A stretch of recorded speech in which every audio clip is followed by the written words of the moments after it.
ಆಲದ ಮರದ ನೆರಳಲ್ಲಿ ಒಂದು ಭಯಾನಕ ರಹಸ್ಯವಿತ್ತು. ಜಾನಿಯ ನೃತ್ಯದಲ್ಲಿ ಅಡಗಿದ್ದ ಒಂದು ಶಾಪದ ಕಥೆ ಇದು. ಹಳ್ಳಿಯ ಪ್ರತಿ ಮನುಷ್ಯನ ಮೇಲೆ ಅವನ ನೆರಳು ಹಿಂಬಾಲಿಸ್ತಿತ್ತು. ಸತ್ಯವನ್ನು ಹುಡುಕಲು ಹೊರಟ ಕುಮಾರ್ ಕೂಡ ಅದೇ ದಾರಿಯಲ್ಲಿ ಕಳೆದು ಹೋದ. ಮಹಾಪೂಜೆಯ ರಾತ್ರಿ ಅವನು ಜಾನಿಯ ನೃತ್ಯದಲ್ಲಿ ಸೇರಿ ಹೋದ. ಕುಮಾರ್ ಮತ್ತು ರಕ್ಷಿತಾ ಟ್ರೈನ್ನ ಬೋಗಿಯಲ್ಲಿ ಕೂತಿದ್ದಾರೆ. ಅವರಿಬ್ಬರೂ ಕುಮಾರ್ ಹಳ್ಳಿ ಬಗಾರಿ ಕಡೆಗೆ ಹೊರಟಿದ್ದಾರೆ. ರಕ್ಷಿತಾ ಈ ಜರ್ನಿಯಲ್ಲಿ ಖುಷಿಯಾಗಿದ್ದಾಳೆ. ಕಿಟಕಿಯಿಂದ ಹೊರಗಿನ ಸೀನರಿಗಳನ್ನು ನೋಡ್ತಾ ಅವಳ ಮುಖದ ಮೇಲೆ ಮಂದಹಾಸ ಮೂಡ್ತಿತ್ತು. ಆದರೆ ಕುಮಾರ್ ಮೌನವಾಗಿ ಕಳೆದು ಹೋದಂತೆ ಕಾಣ್ತಾ ಇದ್ದ. ಅವನ ಅದೇ ಮೌನ ರಕ್ಷಿತಾಳ ಚಿಂತೆಗೆ ಕಾರಣ ಆಯಿತು. ಏನಾಗಿದೆ ನಿಂಗೆ? ಯಾವಾಗಿಂದ ನಾನು ನಿಮ್ಮಮ್ಮನ್ನ ಮೀಟ್ ಮಾಡಿಸು ಅಂತ ಕೇಳಿದ್ನೋ ಆಗಿಂದ ನೀನು ಮಂಕಾಗ್ಬಿಟ್ಟಿದ್ಯಾ. ಅವ್ರನ್ನ ಮೀಟ್ ಮಾಡ್ಸಕ್ಕೆ ನಿಂಗೆ ಇಷ್ಟ ಇಲ್ವಾ? ವಿಷಯ ಅದಲ್ಲ, ನನಗೆ ನನ್ನ ಊರಿಗೆ ಹೋಗೋದಕ್ಕೆ ಇಷ್ಟ ಇಲ್ಲ. ಅಯ್ಯೋ, ಏನ್ ಗೊತ್ತಾ, ನೀನ್ ತುಂಬಾ ಅದೃಷ್ಟವಂತ. ನಿಂದು ಅಂತ ಒಂದು ಊರಿದೆ. ಇದರಲ್ಲಿ ಖುಷಿಯಾಗುವಂಥ ವಿಷಯ ಏನಿದೆ? ಖಂಡಿತ ಇದೆ. ನಂದು ಅಂತ ಯಾವುದೇ ಊರಿಲ್ಲ. ಅದಕ್ಕೆ ರಜಾ ಬಂದಾಗ ನಾನು ಹೋಗೋಕ್ಕೆ ಯಾವ ಜಾಗನೂ ಇಲ್ಲ. ನನ್ನ ಫ್ಯಾಮಿಲಿ ಪೂರ್ತಿ ಸಿಟಿಯಲ್ಲೇ ಸೆಟ್ಲ್ ಆಗಿದ್ದಾರೆ. ಅದಕ್ಕೆ ನಾನು ಯಾವತ್ತೂ ಹಳ್ಳಿ ಹೇಗಿರುತ್ತೆ ಅಂತ ನೋಡೇ ಇಲ್ಲ. ಆದ್ರೆ ನಾನೀಗ ಹಳ್ಳಿಗೆ ಹೋಗ್ತಿದ್ದೀನಿ, ಪೂರ್ತಿಯಾಗಿ ಎಂಜಾಯ್ ಮಾಡ್ತೀನಿ. ಆದರೆ ನೆನಪಿರ್ಲಿ ನಾನು ಏನು ಹೇಳಿದ್ದೀನಿ ಅಂತ. ಏನು? ಅಯ್ಯೋ, ನೀನು ಇಷ್ಟು ಬೇಗ ಮರ್ತೋದ್ಯಾ? ಅಯ್ಯೋ, ಆಯ್ತಾಯ್ತು, ಸರಿ. ನಾವಲ್ಲಿಂದ 3 ದಿನದಲ್ಲಿ ವಾಪಸ್ ಬರೋಣ. ನಾನು ಒಬ್ಳೇ ಹೊರಗಡೆ ಎಲ್ಲೂ ಹೋಗಲ್ಲ, ಯಾರ ಜೊತೆನೂ ಜಾಸ್ತಿ ಮಾತಾಡಲ್ಲ. Good girl. ರಕ್ಷಿತಾ ಮುಗುಳ್ನಗ್ತಾಳೆ. ಮತ್ತೆ ಕುಮಾರ್ ನಿಧಾನವಾಗಿ ತಲೆ ಆಡಿಸಿ ಸರಿ ಅಂತಾನೆ. ಟ್ರೈನ್ ತನ್ನ ವೇಗದಲ್ಲಿ ಮುಂದೆ ಹೋಗ್ತಾ ಇರುತ್ತೆ. ಮತ್ತವರ ಜರ್ನಿ ಇದೇ ರೀತಿ ಮುಂದುವರಿಯುತ್ತೆ. ಇನ್ನೊಂದು ಕಡೆ ಒಂದು ಮರದ ಪೆಟ್ಟಿಗೆ ಮುಚ್ಚಿರುತ್ತೆ. ಅವಳು ಕುಮಾರ್ನ ಒಂದು ಫೋಟೋ ತೆಗಿತಾಳೆ ಮತ್ತು ಅದನ್ನ ನೋಡಿ ಅಳಕ್ಕೆ ಶುರು ಮಾಡ್ತಾಳೆ. ಸ್ವಲ್ಪ ಹೊತ್ತಿನ ನಂತರ ಅವಳು ಅಲ್ಲಿಂದ ಹೊರಟೋಗ್ತಾಳೆ. ಕಮಲಿ ಊರಿನ ಹೊರಗಿನ ಆಲದ ಮರದ ಹತ್ರ ನಡ್ಕೊಂಡು ಬರ್ತಾಳೆ. ಅವಳು ಕುಮಾರ್ ಫೋಟೋನ ಮರದ ಕೆಳಗೆ ಇಡ್ತಾಳೆ. ಮತ್ತೆ ನೀರಿನಲ್ಲಿ ಕಲಸಿದ ಕುಂಕುಮದಿಂದ ಫೋಟೋದಲ್ಲಿ ಕುಮಾರ್ ಮುಖದ ಮೇಲೆ ಸೀರೆ ರೀತಿಯಲ್ಲಿ ಚಿತ್ರ ಬಿಡಿಸ್ತಾಳೆ. ಈ ಕೆಲಸ ಪೂರ್ತಿಯಾದ ಮೇಲೆ ಅವಳು ಎದ್ದು ನಿಂತು ಸ್ವಲ್ಪ ಹೊತ್ತು ಆ ಫೋಟೋನ ನೋಡ್ತಾ ಇರ್ತಾಳೆ. ಇನ್ನೊಂದು ಕಡೆ ಕುಮಾರ್ ಮತ್ತು ರಕ್ಷಿತಾ ಬಸ್ ಸ್ಟಾಪ್ಗೆ ತಲುಪ್ತಾರೆ. ಅವರು ತಮ್ಮ ಲಗೇಜ್ ತಗೊಂಡು ಹಳ್ಳಿಯ ಕಡೆಗೆ ಹೊರಡ್ತಾ ಇರ್ತಾರೆ. ಹಳ್ಳಿ ಕಡೆಯಿಂದ ತುಂಬಾ ಜೋರಾದ ಶಬ್ದ ಕೇಳಿಸ್ತಿರುತ್ತೆ. ಅದನ್ನ ನೋಡಿ ರಕ್ಷಿತಾಗೆ ಸ್ವಲ್ಪ ವಿಚಿತ್ರ ಅನ್ಸತ್ತೆ. ಯಾಕೆಂದ್ರೆ ಕುಮಾರ್ ಅವಳಿಗೆ ಹೇಳಿದ ಹಾಗೆ ಆ ಹಳ್ಳಿ ಸಾಮಾನ್ಯವಾಗಿ ಶಾಂತವಾಗಿ ಮತ್ತೆ ಸುಂದರವಾಗಿರುತ್ತೆ. ಕುಮಾರ್, ನೀನು ನಿಮ್ ಹಳ್ಳಿ ತುಂಬಾ ಶಾಂತವಾಗಿರುತ್ತೆ ಅಂತ ಹೇಳಿದ್ದೆ. ಇಲ್ಲಿ ನೋಡಿದ್ರೆ ತುಂಬಾ ಗಲಾಟೆ ಇದೆ. ಬಹುಶಃ ಏನೋ ಫಂಕ್ಷನ್ ಮಾಡ್ತಿರ್ಬೇಕು ಅನ್ಸುತ್ತೆ. ವಾವ್, ಎಂಥ ಫಂಕ್ಷನ್ ಅದು? ನಾವಿಲ್ಲಿರುವಾಗ್ಲೂ ಫಂಕ್ಷನ್ ನಡೆಯುತ್ತಾ? ಅದೆಲ್ಲ ಬಿಡು, ಈಗ ಬೇಗ ಬೇಗ ನಡಿ. ರಕ್ಷಿತಾಗೆ ಸ್ವಲ್ಪ ವಿಚಿತ್ರ ಅನ್ಸುತ್ತೆ. ಕುಮಾರ್ಗೆ ಈ ವಿಷಯ ಮಾತಾಡಕ್ಕೆ ಇಷ್ಟ ಇಲ್ಲ. ಆಮೇಲೆ ಅವಳು ಈ ವಿಷಯನ ಬಿಟ್ಬಿಡ್ತಾಳೆ. ಮತ್ತೆ ಅವನ ಜೊತೆ ಮುಂದೆ ಹೋಗ್ತಾ ಇರ್ತಾಳೆ. ಸ್ವಲ್ಪ ಸಮಯದ ನಂತರ ಕುಮಾರ್ ರಕ್ಷಿತಾ ಜೊತೆ ಮನೆಗೆ ಬರ್ತಾನೆ. ಅವನ ಅಮ್ಮ ಕಮಲಿ ಅವರನ್ನ ನೋಡ್ತಾಳೆ. ಕಣ್ಣಲ್ಲಿ ಕಣ್ಣೀರು ತುಂಬಿಕೊಂಡು ಅವಳು ಕುಮಾರ್ನ ತಬ್ಕೋತಾಳೆ. ಮತ್ತೆ ಅವನ ಬೆನ್ನು ಸವರ್ತಾಳೆ. ಎಲ್ಲಿ ಹೊರಟೋಗಿದ್ದೆ ನೀನು? ನಿಂಗೆ ಹಳ್ಳಿ ನೆನಪೇ ಆಗಲ್ವಾ? ಹಾಗಲ್ಲ ಅಮ್ಮ, ನಾನೀಗ ಬಂದಿದ್ದೀನಿ ತಾನೆ. ನಾನಿನ್ ಸ್ವಲ್ಪ ದಿವಸ ನಿನ್ ಜೊತೆ ಇಲ್ಲೇ ಇರ್ತೀನಿ. ಕಮಲಿ ಸ್ವಲ್ಪ ಹಿಂದೆ ಸರಿತಾಳೆ ಮತ್ತು ರಕ್ಷಿತಾ ಕಡೆ ನೋಡ್ತಾಳೆ. ಕುಮಾರ್ ತನ್ನ ಅಮ್ಮನಿಗೆ ರಕ್ಷಿತಾನ ಪರಿಚಯ ಮಾಡಿಸ್ತಾನೆ. ನಮಸ್ತೆ ಆಂಟಿ. ಅಮ್ಮ, ಇವಳು ಯಾರು ಗೊತ್ತಾ? ಇವಳು ರಕ್ಷಿತಾ ಅಂತ. ನಾನು ಇವಳ ಬಗ್ಗೆ ನಿಮ್ಮ ಹತ್ರ ಹೇಳಿದ್ನಲ್ಲ, ನಾನು ಇವಳನ್ನ ಮದ್ವೆ ಮಾಡ್ಕೋತೀನಿ. ಆದ್ರೆ ಮಗ, ಮದ್ವೆ ಅಂದ್ರೆ? ಅಯ್ಯೋ ಅಮ್ಮ, ಅದೆಲ್ಲ ಬಿಟ್ಬಿಡಿ ನೀವು. ಮೊದ್ಲು ನಿಮ್ಮ ಕೈಯಾರೆ ರುಚಿಯಾದ ಅಡ್ಗೆ ಮಾಡ್ಕೊಡಿ. ನನಗೆ ತುಂಬಾನೇ ಹಸುವಾಗ್ತಾ ಇದೆ. ಕುಮಾರ್ ತನ್ನ ಅಮ್ಮನ ಜೊತೆ ಒಳಗಡೆ ಹೊರಟೋಗ್ತಾನೆ. ಮತ್ತೆ ರಕ್ಷಿತಾ ಅಲ್ಲೇ ನಿಂತಿರ್ತಾಳೆ. ಅವಳಿಗೆ ಕುಮಾರ್ ಏನೋ ಮುಚ್ಚಿಡ್ತಿದ್ದಾನೆ ಅಂತ ಅನ್ಸ್ತಿರುತ್ತೆ. ಆದ್ರೆ ಅವಳು ಆ ವಿಷಯನ ಸೀರಿಯಸ್ ಆಗಿ ತಗೊಳ್ಳಿಲ್ಲ. ಮತ್ತೆ ಅಲ್ಲೇ ನಿಂತ್ಕೊಂಡ್ಬಿಡ್ತಾಳೆ. ರಾತ್ರಿ ರಕ್ಷಿತಾ ಕಮಲಿ ಜೊತೆ ಮಂಚದ ಮೇಲೆ ಮಲಗಿರ್ತಾಳೆ. ಅವಳಿಗೆ ನಿದ್ದೆ ಬರ್ತಿರಲ್ಲ. ಅದಕ್ಕೆ ಅವಳು ಈ ಕಡೆ ಆ ಕಡೆ ಒದ್ದಾಡ್ತಾ ಇರ್ತಾಳೆ. ಸ್ವಲ್ಪ ಹೊತ್ತಾದ್ಮೇಲೆ ಅವಳು ಎದ್ದು ಕಮಲಿನ ನೋಡ್ತಾಳೆ. ಕಮಲಿ ಗಾಢವಾದ ನಿದ್ರೆಯಲ್ಲಿ ಮಲಗಿರ್ತಾಳೆ. ಅವಳು ನಿಧಾನವಾಗಿ ಮಂಚದಿಂದ ಎದ್ದು ಲಿವಿಂಗ್ ರೂಮ್ ಕಡೆಗೆ ಹೋಗ್ತಾಳೆ. ಅಲ್ಲಿ ಕುಮಾರ್ ನಿದ್ದೆ ಮಾಡ್ತಾ ಇರ್ತಾನೆ. ಅವಳು ಅವನನ್ನ ನೋಡ್ತಾಳೆ. ಅವನು ಕೂಡ ಗಾಢವಾದ ನಿದ್ರೆಯಲ್ಲಿದ್ದಾನೆ. ಅದನ್ನ ನೋಡಿ ಅವಳ ಮುಖದ ಮೇಲೆ ಸಣ್ಣ ಮುಗುಳ್ನಗೆ ಮೂಡುತ್ತೆ. ಆಮೇಲೆ ಅವಳು ತನ್ನ ಬ್ಯಾಗ್ ಹತ್ರ ಹೋಗ್ತಾಳೆ ಮತ್ತೆ ಅದರಿಂದ ಒಂದು ಕ್ಯಾಮೆರಾ ತೆಗಿತಾಳೆ. ಅವಳು ನಿಶಬ್ದವಾಗಿ ಹೊರಗಡೆ ಹೋಗ್ತಾಳೆ ಮತ್ತೆ ಹಳ್ಳಿಯ ಬೀದಿಗಳಲ್ಲಿ ಓಡಾಡ್ತಾಳೆ. ಅವಳು ಕೈಯಲ್ಲಿ ಕ್ಯಾಮ್ರಾ ಹಿಡ್ಕೊಂಡು ವ್ಲಾಗ್ ಮಾಡಕ್ಕೆ ಶುರು ಮಾಡ್ತಾಳೆ. ಹಾಯ್ ಗಾಯ್ಸ್, ನಾನಿವತ್ತು ಇನ್ನೊಂದು ಹೊಸ ಊರಿಗೆ ಬಂದಿದ್ದೀನಿ. ಹಾರರ್ ಥಿಯರೀಸ್ನ ಇನ್ನೊಂದು ಹೊಸ ಎಪಿಸೋಡ್ಗೆ. ಇವತ್ತು ನಾವು ಈ ಹಳ್ಳಿಯ ಹಳೆಯ ಮರದ ಕಥೆ ಬಗ್ಗೆ ನೋಡೋಣ. ರಕ್ಷಿತಾ ಕೈಯಲ್ಲಿ ಕ್ಯಾಮ್ರಾ ಹಿಡ್ಕೊಂಡು ನಡ್ಕೊಂಡು ಹೋಗ್ತಾ ವ್ಲಾಗ್ ಮಾಡ್ತಾ ಇರ್ತಾಳೆ. ಸ್ವಲ್ಪ ದಿನಗಳ ಹಿಂದೆ ರಕ್ಷಿತಾ ಬಘಾರಿಯಲ್ಲಿ ದೆವ್ವದ ಜಾಗಗಳ ಬಗ್ಗೆ ರಿಸರ್ಚ್ ಮಾಡ್ತಾ ಇದ್ಲು. ಅವಳಿಗೊಂದು ಲಿಂಕ್ ಸಿಕ್ತು. ಅದರಲ್ಲಿ ಈ ಜಾಗದ ದೆವ್ವದ ಮರದ ಬಗ್ಗೆ ಬರೆದಿತ್ತು. ರಹಸ್ಯವಾದ ವಿಷಯ ಏನಂದ್ರೆ, ಇದು ಯಾವ ಮರ ಅಂದ್ರೆ ಕುಮಾರ್ ತಾಯಿ ಕಮಲಿ ಕುಮಾರ್ ಫೋಟೋ ಇಟ್ಟು ಅದಕ್ಕೆ ಕುಂಕುಮ ಹಚ್ಚಿದ್ಲೋ ಇದು ಅದೇ ಮರ. ಸ್ವಲ್ಪ ಹೊತ್ತಾದ್ಮೇಲೆ ರಕ್ಷಿತಾ ಒಬ್ಳೇ ನಡ್ಕೊಂಡು ಬಂದು ಆಲದ ಮರನ ತಲುಪ್ತಾಳೆ. ಅವಳು ಸುತ್ತಮುತ್ತ ನೋಡ್ತಾಳೆ. ಆಮೇಲೆ ಅವಳ ಕ್ಯಾಮೆರಾನ ಆನ್ ಮಾಡ್ತಾಳೆ. ರಕ್ಷಿತಾ ಕ್ಯಾಮೆರಾ ಸೆಟ್ ಮಾಡಿ ಆಲದ ಮರದ ಹತ್ರ ನಿಂತ್ಕೊಂಡು ತನ್ನನ್ನ ರೆಕಾರ್ಡ್ ಮಾಡ್ಕೊಳ್ಳಕ್ಕೆ ಶುರು ಮಾಡ್ತಾಳೆ. ಸೊ ನಾವೀಗ ಬಂದಿದ್ದೀವಿ ಹಳ್ಳಿಯವರೆಲ್ಲ ದೆವ್ವದ ಮರ ಅಂತ ಹೇಳೋ ಮರದ ಹತ್ರ. ಬನ್ನಿ ಈಗ ಒಂದ್ ರೌಂಡ್ ಹೊಡೆದು ನೋಡೋಣ. ಅದರಿಂದ ಇಲ್ಲಿ ನಿಜವಾಗ್ಲೂ ಏನಾದ್ರೂ ಇದೆಯಾ ಅಂತ ನಮಗ್ ಗೊತ್ತಾಗತ್ತೆ. ರಕ್ಷಿತಾ ಮರದ ಎಲ್ಲಾ ಕಡೆ ಸುತ್ತಿ ಅದರ ದಟ್ಟವಾದ ನೆರಳನ್ನ ನೋಡ್ತಾಳೆ. ಆದ್ರೆ ಅವಳಿಗೆ ಅಲ್ಲಿ ಏನೂ ಕಾಣೋದಿಲ್ಲ.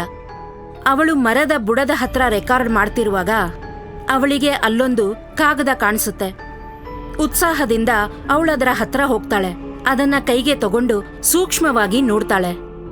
ಅದನ್ನ ನೋಡಿದ ಕೂಡ್ಲೆ ಅವಳಿಗೆ ಶಾಕ್ ಆಗುತ್ತೆ. ಅದು ಬೇರೆ ಯಾರದೋ ಅಲ್ಲ, ಅವಳು ಪ್ರೀತಿಸಿದ ಹುಡುಗ ಕುಮಾರ್ ಫೋಟೋ ಆಗಿತ್ತು. ಅವನಿಗೆ ಹುಡುಗಿ ತರ ಅಲಂಕಾರ ಮಾಡಲಾಗಿತ್ತು. ಅದನ್ನ ನೋಡಿ ರಕ್ಷಿತಾಗೆ ಗಾಬರಿ ಆಗುತ್ತೆ.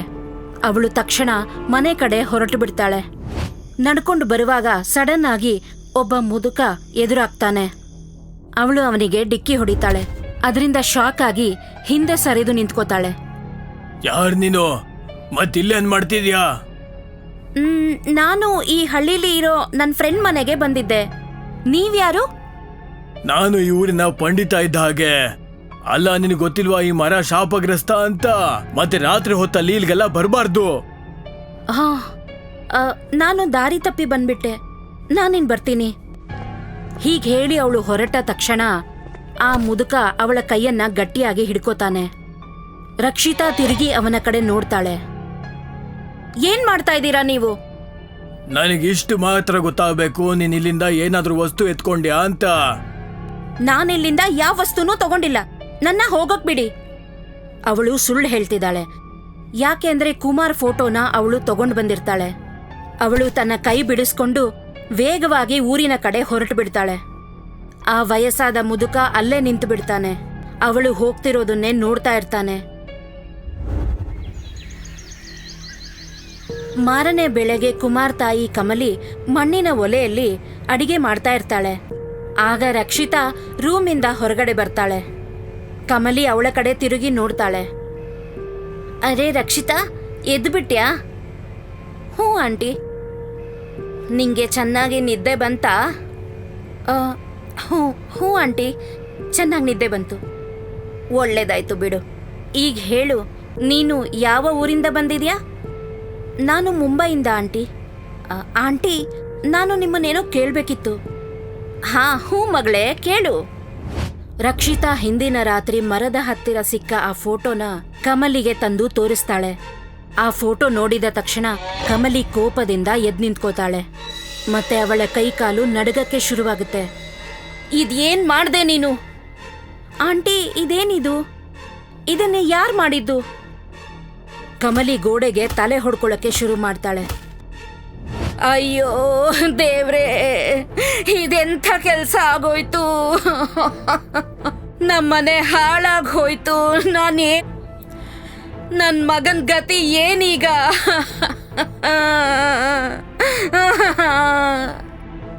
ಇದನ್ನೆಲ್ಲ ನೋಡಿ ರಕ್ಷಿತಾ ಶಾಕ್ ಆಗ್ತಾಳೆ. ಸ್ವಲ್ಪ ಹೊತ್ತಾದ್ಮೇಲೆ ಕುಮಾರ್ ತನ್ನ ತಾಯಿಯ ಅಳು ಕೇಳಿ ಒಳಗಡೆ ಬರ್ತಾನೆ. ಮತ್ತವರನ್ನ ಸಮಾಧಾನ ಮಾಡಕ್ಕೆ ಟ್ರೈ ಮಾಡ್ತಾನೆ.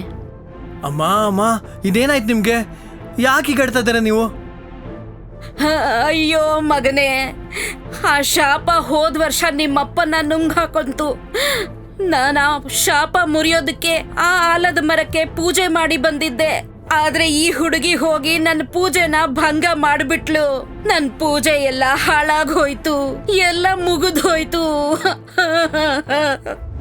ಕುಮಾರ್ ರಕ್ಷಿತಾ ಕಡೆ ನೋಡ್ತಾನೆ, ಮತ್ತೆ ತನ್ನ ಫೋಟೋ ಕೂಡ ನೋಡ್ತಾನೆ. ಅದರ ಮೇಲೆ ಕುಂಕುಮ ಹಚ್ಚಿರ್ತಾರೆ. ಆಮೇಲೆ ಅವನು ಕಮಲಿ ಕಡೆ ನೋಡ್ತಾನೆ. ಅಮ್ಮ, ನೀವಿನ್ನೂ ಆ ಮೂಢನಂಬಿಕೆಗಳನ್ನೆಲ್ಲ ನಂಬ್ತಾ ಇದ್ದೀರಾ? ಮಗನೇ, ನಿಂಗದ್ರ ಬಗ್ಗೆ ಗೊತ್ತಿಲ್ಲ. ಈ ಶಾಪ ಈ ಹಳ್ಳಿಲಿ ತುಂಬಾ ಗಂಡಸರನ್ನ ಮುಗಿಸ್ಬಿಟ್ಟಿದೆ. ಈಗ ಆ ಶಾಪ ನಿಮ್ಮಪ್ಪ ಆದ್ಮೇಲೆ ನಿನ್ ಮೇಲೆ ಬರೋದು ನಂಗಿಷ್ಟ ಇಲ್ಲ. ಅಮ್ಮ, ನೀವು ಸಮಾಧಾನ ಮಾಡ್ಕೊಳ್ಳಿ, ನನಗೆ ಏನೂ ಆಗಲ್ಲ. ಮಗನೇ, ನೀನ್ ತಕ್ಷಣ ಈ ಹುಡುಗಿನ ಕರ್ಕೊಂಡು ಇಲ್ಲಿಂದ ಹೊರಟು ಬಿಡು. ನಿನ್ ಜೀವಕ್ಕೇನಾದ್ರೂ ಅಪಾಯ ಆದ್ರೆ ನಾನ್ ಬದುಕಿರಲ್ಲ. ನನಗೇನು ಆಗಲ್ಲ ಅಮ್ಮ, ನನಗೇನು ಆಗಲ್ಲ. ಕುಮಾರ್ ತನ್ನ ತಾಯಿನ ಕರ್ಕೊಂಡು ರೂಮಿಗೆ ಹೋಗ್ತಾನೆ. ರಕ್ಷಿತಾ ಅಲ್ಲೇ ನಿಂತಿರ್ತಾಳೆ. ಮತ್ತೆ ಇಲ್ಲೇನ್ ನಡೀತಿದೆ ಅಂತ ಅವಳಿಗೇನು ಅರ್ಥ ಆಗಲ್ಲ. ಸ್ವಲ್ಪ ಹೊತ್ತಾದ್ಮೇಲೆ ಕುಮಾರ್ ವಾಪಸ್ ಲಿವಿಂಗ್ ರೂಮ್ಗೆ ಬರ್ತಾನೆ. ಮತ್ತೆ ರಕ್ಷಿತಾ ಮುಂದೆ ಕೂತ್ಕೋತಾನೆ. ಇಲ್ಲೇನ್ ನಡೀತಿದೆ ಕುಮಾರ್? ಐ ಆಮ್ ಸಾರಿ, ನಾನು ಈ ವಿಷಯ ನಿನ್ನ ಮುಚ್ಚಿಟ್ಕೊಂಡೇ ಬಂದ್ಬಿಟ್ಟೆ. ಅದಕ್ಕೋಸ್ಕರ ನನಗೆ ಇಲ್ಲಿಗೆ ಬರೋದು ಇಷ್ಟ ಇರಲಿಲ್ಲ. ಆದ್ರೆ ಏನ್ ವಿಷಯ? ಕುಮಾರ್ ರಕ್ಷಿತಾಗೆ ಈ ಹಳ್ಳಿಯ ರಹಸ್ಯ ವಿಷಯನ ಹೇಳ್ತಾನೆ. ಜಾನಿ ಈ ಊರಿನ ತುಂಬಾ ದೊಡ್ಡ ಡ್ಯಾನ್ಸರ್. ಅವನು ಡ್ಯಾನ್ಸ್ ಮಾಡೋದಕ್ಕೆ ತುಂಬಾನೇ ಹೆಸರು ಮಾಡಿದ್ದ. ಅವನನ್ನ ಊರಿನ ಪ್ರತಿಯೊಂದು ದೊಡ್ಡ ಫಂಕ್ಷನ್ ನಲ್ಲಿ ಡ್ಯಾನ್ಸ್ ಮಾಡಕ್ಕೆ ಅಂತಾನೆ ಕರೆಸ್ತಾ ಇದ್ರು. डीजे बजाओ बजाओ तेज रे रात भर नाचब नाचब 20 रे हमार नजर से पीले हाथ मत लगी हा बार के रानी हूँ मैं याद रखी हा बार वाली रानी हूँ मैं देखो जरा ना चली रात भर जागे सारा शहर नोट उड़ाओ रे प्रभु आजा पास मारा तूफान से टकराए हा हो जाए हा बेहर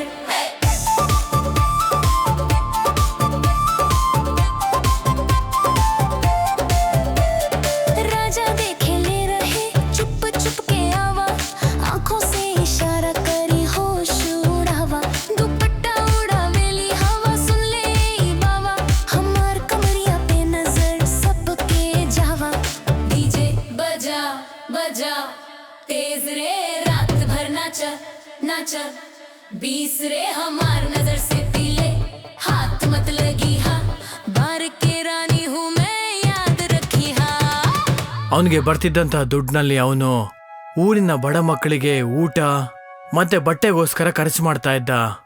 ಎಲ್ಲ ಚೆನ್ನಾಗೇ ಇತ್ತು. ಆದ್ರೆ ಅವನಿಗೆ ಊರಿನ ಒಬ್ಬ ಹುಡುಗಿ ಆಸ್ತಾ ಅನ್ನೋಳ ಜೊತೆ ಲವ್ ಆಯ್ತು. ಊರಿನವ್ರಿಗೆ ಈ ವಿಷಯ ಒಂದು ಚೂರು ಕೂಡ ಇಷ್ಟ ಇರಲಿಲ್ಲ. ನಿನ್ನಂತ ಡ್ಯಾನ್ಸರ್ಗೆ ನಮ್ಮ ಊರಿನ ಹುಡುಗಿನ ಪ್ರೀತಿಸೋದಕ್ಕೆ ಯಾವುದೇ ಹಕ್ಕು ಇಲ್ಲ. ಆದರೆ ಮುಖ್ಯಸ್ಥರೇ, ಪ್ರೀತಿ ಮಾಡೋದು ಪ್ರತಿಯೊಬ್ಬ ಮನುಷ್ಯನ ಅಧಿಕಾರ ಅಲ್ವಾ? ಹಾಗಿದ್ರೆ ನನಗೆ ಹಾಕಿಲ್ಲ.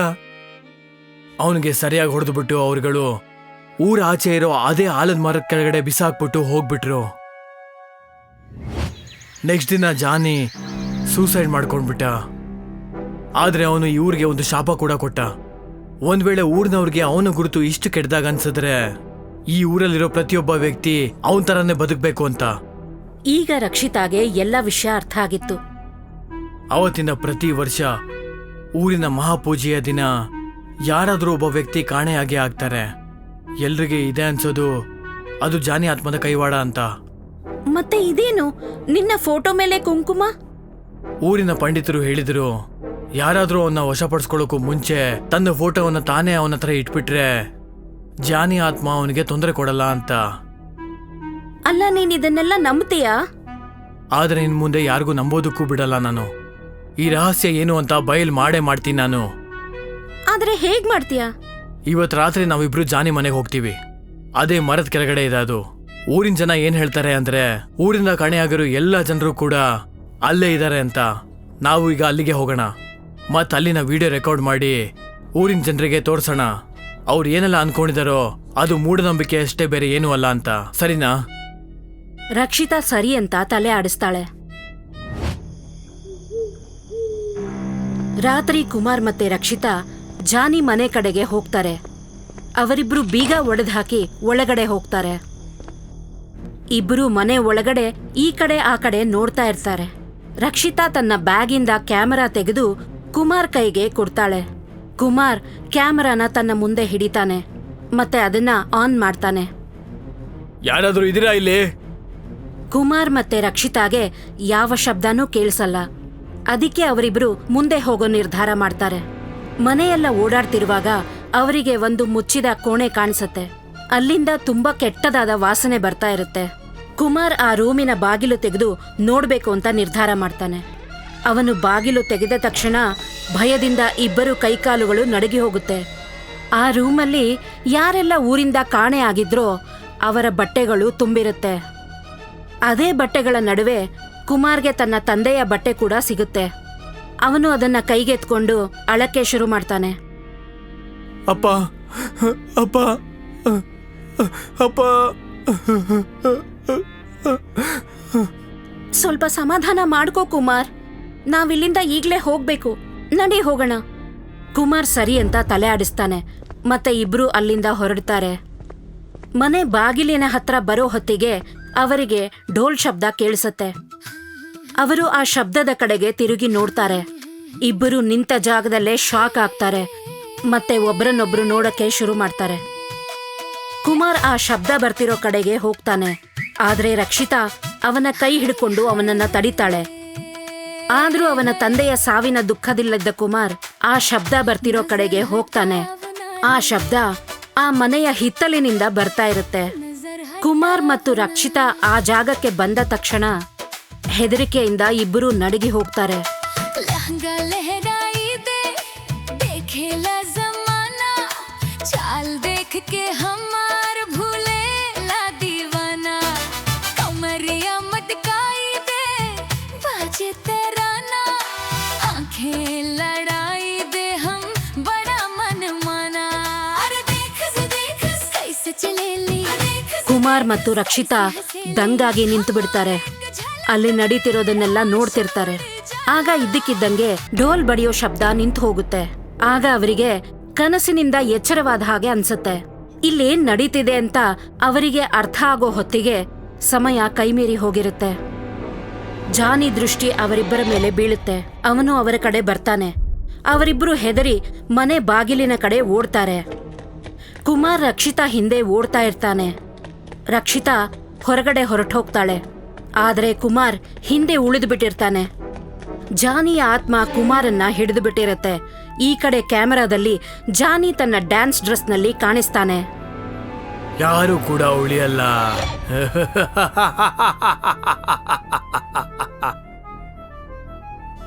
ಇವತ್ತಿನ ದಿನ ಒಬ್ಬ ವ್ಯಕ್ತಿ ಲಂಗ ದಾವಣಿ ಹಾಕೊಂಡು ಢೋಲ್ ಶಬ್ದಕ್ಕೆ ಕುಣಿತಾ ಇರ್ತಾನೆ. ಅವನು ನಿರಂತರವಾಗಿ ಡ್ಯಾನ್ಸ್ ಮಾಡ್ತಾನೆ ಇರ್ತಾನೆ. बजाओ तेज रे रात भर नाचब नाचब बीस रे हमार ಸ್ವಲ್ಪ ಹೊತ್ತಾದ್ಮೇಲೆ ಅವನ ನೃತ್ಯ ಜೋರಾಗುತ್ತೆ. ಆಮೇಲೆ ಇದ್ದಕ್ಕಿದ್ದಂಗೆ ನಿಂತು ಬಿಡ್ತಾನೆ. ಅವನು ಬೇರೆ ಯಾರೂ ಅಲ್ಲ, ಕುಮಾರ್ ಆಗಿರ್ತಾನೆ. ಯಾಕೆಂದ್ರೆ ಅವನು ಈಗ ದೆವ್ವ ಆಗಿರ್ತಾನೆ. ಆ ಶಾಪ ಯಾವತ್ತಿಗೂ ಈ ಊರನ್ನ ಬಿಡ್ಲಿಲ್ಲ. ಮತ್ತೆ ಇವತ್ತಿಗೂ ಪ್ರತಿ ಮಹಾಪೂಜೆಯ ರಾತ್ರಿ